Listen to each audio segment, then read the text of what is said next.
வணக்கம். சென்னை அண்ணா பல்கலைக்கழக வளாகத்தில் மாணவி ஒருவர் பாலியல் வன்கொடுமை செய்யப்பட்ட சம்பவம் நாட்டையே அதிர வைத்தது. இது தொடர்பாக மாணவி அளித்த புகாரின் பேரில் கோட்டூர்புரம் பகுதியில் சாலையோரம் பிரியாணி கடை வைத்திருந்த ஞானசேகரன் என்பவர் கைது செய்யப்பட்டார். இந்த பாலியல் வன்கொடுமை சம்பவம் தொடர்பாக தமிழக அரசையும் காவல்துறையையும் எதிர்க்கட்சிகள் கடுமையாக விமர்சித்து வருகிறது. பாலியல் வன்கொடுமை வழக்கில் கைதான ஞானசேகரன் செல்போனில் பேசிய போது சார் என்ற வார்த்தையை பயன்படுத்தினார் என பாதிக்கப்பட்ட மாணவி அளித்த புகார் தெரிவிக்கப்பட்டிருந்தது.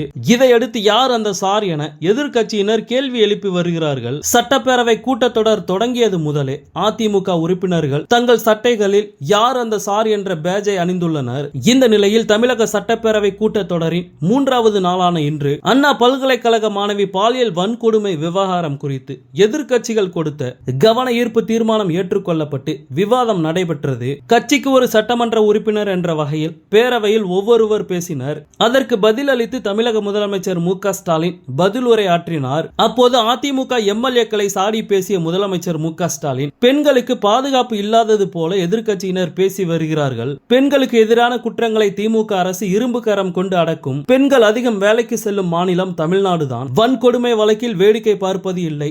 இது மக்கள் மத்தியில் எடுபடாது. அரசை பாராட்ட மனமில்லை என்றாலும் கூடா வீண் பழி சுமத்த வேண்டாம். கடந்த அதிமுக ஆட்சியில் பொள்ளாச்சியில் என்ன நடந்தது என்பதை நினைத்து பாருங்கள். அப்போது அதிமுக ஆட்சியில் எந்தவித நடவடிக்கையும் எடுக்கவில்லை.